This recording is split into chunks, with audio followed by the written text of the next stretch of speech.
Welcome back to Pop Yo Hood, bro. This episode we got Freddy from Poor Man Mods. Hey, I'm Freddy, and this is Woody, and this is Stacy, and we're from Poor Man Mods. So, where's your LeBaron, Freddy? I don't have a LeBaron. I'm the bad child. Alright, so what kind of car we got here? This is a 1988 Mark III Supra. It looks pretty bad. It's like 8 different colors right now. It's got a 1JZ in it. Most people don't know what this car is, actually. Like, they see it, and if you look at the questions in some of my videos, they're like, oh, it's a nice 240 you got, or that looks like an older RX-7, or that looks like a Firebird. It's none of those. It's none. It's a Supra. Not many people have seen them because most people hate them because they're big and heavy and they aren't really that fast from the factory and they don't really handle that great from the factory, so not many people like them or have them. What can you tell me about it? Let's hear your mod list. Okay, well, the mod list is extremely extensive. Woody is one of the mods that I did to it. He normally sits on the roll cage. He's actually a guardian of mine. He protects me when I'm doing my Formula Drift events and stuff, when I'm going against, like, what's his name? Vaughn Gittin Jr. and Ken Block. Yeah, he really helps me, like, destroy Ken Block on, like, Jim Con and stuff. I actually trained him with the help of Woody. But if we bring the camera up here, I can show you the biggest mod that we did to the car. So this is a 1JZ that we swapped into it. It was originally an automatic twin turbo engine. We ditched the automatic for an R154 transmission, which was the most expensive thing I've actually done to this car. The engine was shipped to my house with the automatic for $1,500. I think it cost me about $2,000 to do the 5-speed swap, which was ridiculous. We did the single turbo upgrade. It's a Turbonetics T3 T4 turbo with like a cheap kind of knockoff exhaust manifold. 3-inch downpipe all the way back, big ass front mount intercooler, synapse blow off valve, tile wastegate.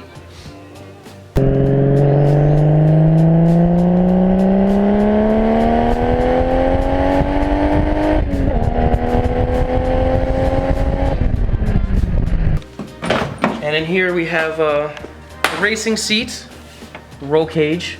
We have a hydraulic handbrake right there, which works with the rear brakes, and it allows for the factory brakes to work as well. It's not a dual caliper setup, but the factory brakes just run through here, and when this is not being used, it's an open system, so it works pretty well. And this used to have an Apexi AFC Neo in it, and we're actually upgrading to the Greddy E-Manage Ultimate soon. So right now the car does not drive, but in the very near future it will have the Greddy E-Manage Ultimate in it. And if you didn't see, this is a clear cam gear cover that we're about to install. I got that on Black Friday. So this is the roll cage here. We did an episode on this. It's not it doesn't meet any regulations or anything because this piece right here, we didn't use 6x6 plates, but we're not going to any big events like that. And we relocated the battery back here. And we got some parts for an oil cooler right now. And we also have a Shaft Masters aluminum drive shaft in it. And we also put shims in the factory differential so it's stiffer and locks up more, and we can do better drifting when we actually get to drifting. So you're probably wondering what all this cost me, and it's actually a lot cheaper than what you're going to think. The car itself and all of the mods that I've done to it come right at around $6,000. But the main reason that price is so low is because the car itself was only $500. I picked it up without an engine. The 1J was pretty cheap. Like I said, $1,500 shipped to my door, and then about another $2,000 for the 5-speed swap. And all the turbo stuff was extremely cheap. I got that turbo for $130. I rebuilt it myself for about another $100. The manifold was $180. I got the wastegate used. I made my own downpipe and exhaust. I filmed all that stuff. So everything on this car was cheap and on a budget, hence the name Poor Man Mods. And I couldn't be happier with the performance of this car for a $6,000 car, including the cost of the car. It's also on lowering springs and Tokido blue shocks. It does handle decent now, and it's got a much larger front sway bar. And we will soon probably get a front strut bar for it, and we are going to do steering rack spacers for it. And I might experiment with modifying the steering knuckles to increase steering angle, but right now it's factory. So that was a pretty extensive mod list. But yeah, it's got basically everything. Driveline is done. It's basically ready to go. I just have to go. I also forgot to mention it does have a Walbro 255 fuel pump in there, which we also did an episode on. And we have 540cc 3S GTE injectors in here. These are not the factory injectors. We also did a video on that. So basically, this car is about ready to handle 450 horsepower, and as soon as I get the steering rack spacers in, it should be a pretty good drift car, minus the nut behind the wheel.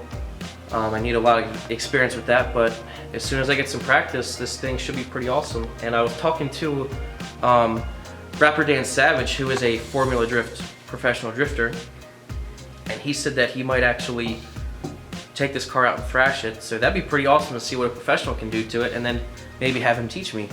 And if you remember, a couple years ago, we actually interviewed him before he went Formula Drift.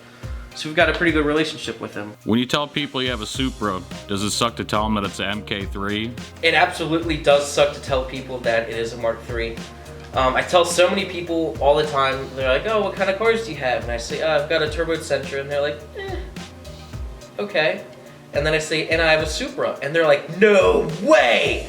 And every time I tell them that, I have to say, but it's not what you're thinking. And they're like, what do you mean? And I go, it's not the Supra and the Fast and Furious like you're talking about. And I show them a picture, and they always go, oh. So they're always really excited when I tell them I have a Supra, but then when I actually show them and tell them what kind of Supra it is, they're extremely disappointed, and they're like, I don't even care anymore. How many head gaskets did you go through before putting a 1J in it? That is actually a really good question, and I played this game pretty smart from the get-go. When I realized I wanted to get a Mark III Supra, I did a lot of research on it and found out about the whole head gasket issue, and well, it's not that bad if you tighten the fucking head studs, or it's not that bad if you put ARP head bolts in it. I don't give a shit about what you have to do. You shouldn't have to do anything to fix the damn head gasket from factory. So what I did when I bought this car, I looked on Craigslist for one without an engine. And that's exactly what I did, because I was planning on going Jay-Z anyway. And when I was loading this thing onto the trailer, I patted the guy on the back, I said, you know, you really didn't have to drop the price on this because it didn't have an engine, because basically it did half the work for me, because I'm swapping in another engine. And he just went, you bastard.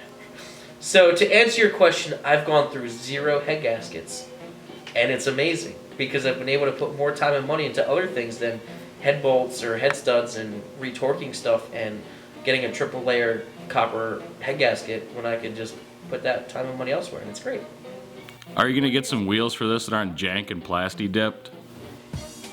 What do you think, Woody?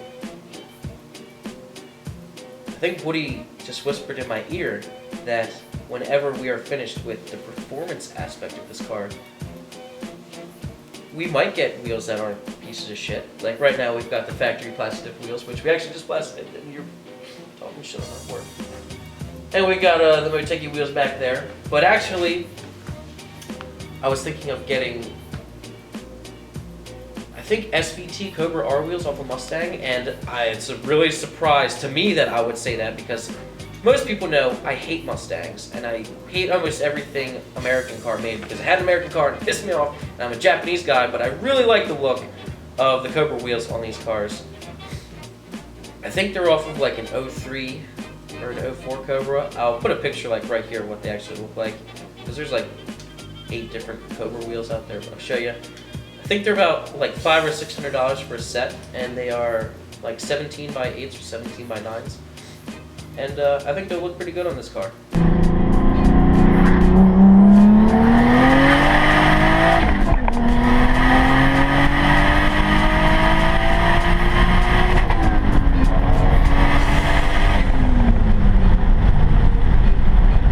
tier the best and worst mods done to it. I'm not really sure if it's a mod, but I would say my most favorite thing that I've done to this car was obviously the 1J. Like, that's what we kind of like brand this car as. It's a 1J Supra. I think it sounds better than the 7M. It's light years more reliable than the 7M. It doesn't necessarily it doesn't have the potential to make as much power as the 7M because it is less displacement, but from the factory it makes a little bit more power. And there's a lot less going on in the engine bay. Like, when you look at an engine bay with a 7M, there's like the freaking throttle body pipe running over the engine. There's like pretty sure there's a distributor and like coil packs everywhere, and it just looks like a mess. I think this engine looks a lot more tidy, it's a lot more reliable, and I think it sounds better. And I like being able to say I have a 1JZ instead of a 7M. But if you want an actual mod that we did to the car, because in Japan, a 1J isn't a mod in the Supra, so I'll give a backup for you. The hydraulic handbrake in here, I absolutely love.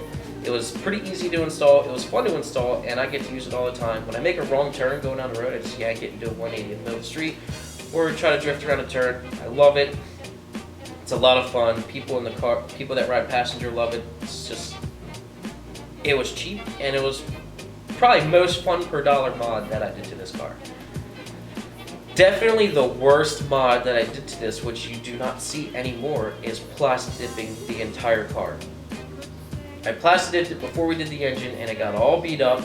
Stuff spilled on it, and it started peeling, and it looked like crap because it had shitty tips on the cans, and we did it in the cold, and it didn't turn out right, and we didn't put enough on it to effectively peel it off. So when we peeled it off, it was like little chips at a time, and it took forever. And it pissed me off, and it was ugly because it looked like this thing had freaking leprosy or whatever the disease is where your skin starts changing colors. Sorry if I offend anybody, but that's what it looked like, and I hated it, and I'm glad it's off now, and it's red, and so much better than the shitty black plastic dip. And I totally regret plastic dipping this car because it was a total waste of time.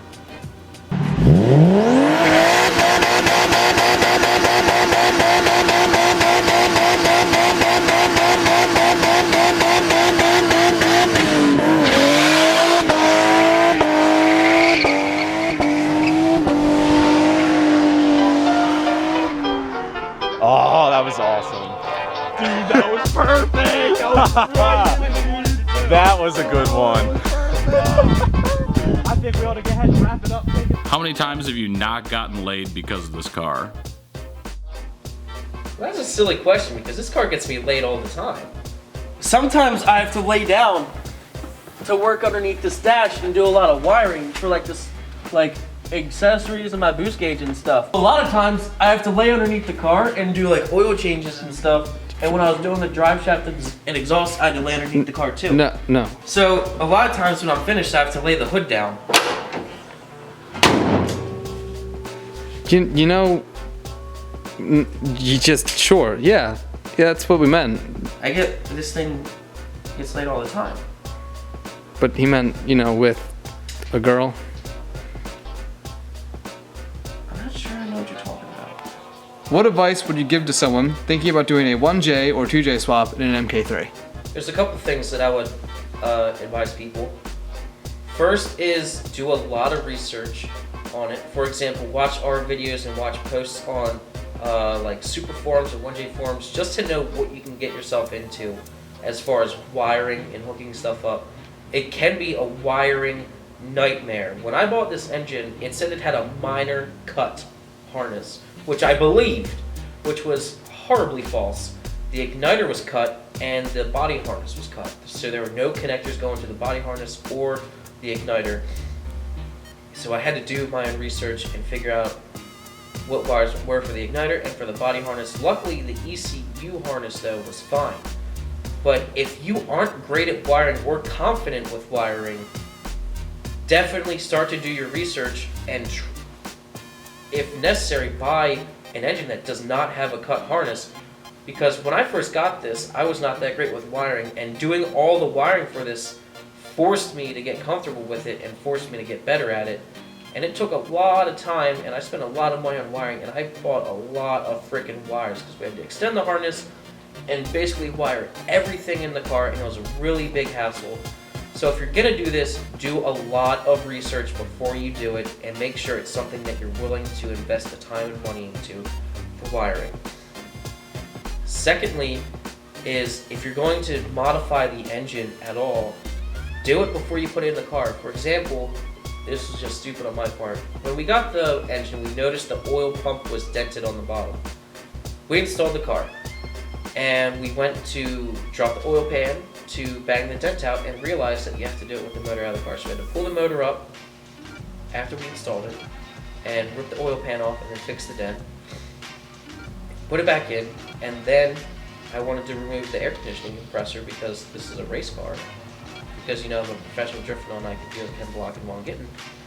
And I didn't want air conditioning in there, so I ripped the compressor out, but there's a stud that holds the compressor on, and it's so close to the fender that you have to pull the compressor off and take a cut-off wheel and cut the stud. You can't just rip the compressor off. And that was pretty dangerous. And like, if you're gonna do other sets of pulleys, or if you're gonna work on the steering rack or whatever, or if you're gonna do anything to the head, it's so much easier to do it outside the car. So if you have the money to like buy everything all at once, definitely do it all before you put it in the car. It'll just make it a lot easier on you, instead of having to pull the motor out or almost cut your hand off because you're messing with that stud. So, just to shut myself up, to answer your question, my advice to someone doing this mod or a 1J swap is to do your research, and if you have any plans for the engine, do it before it's in the car. It'll make it a lot easier. I want to say a big thanks to my friend Jim for asking me these questions and giving me the chance to interview with him. If you're watching this video on his page, be sure to come check out my channel. I'm sure you'll like it. You're more than welcome to watch all of our videos and subscribe. And if you're watching this somewhere else, not on Jim's channel, make sure you subscribe to his channel because he's got awesome videos, he does interviews with people, and he's a cool dude. So like, share, and subscribe to both of us, and thank you, and have a fantastic day.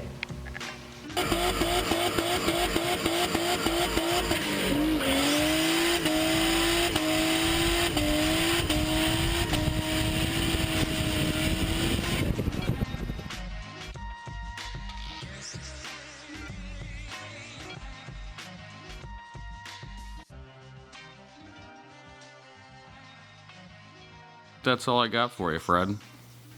Or should I say Freddy? Freddy, do you want some sausage?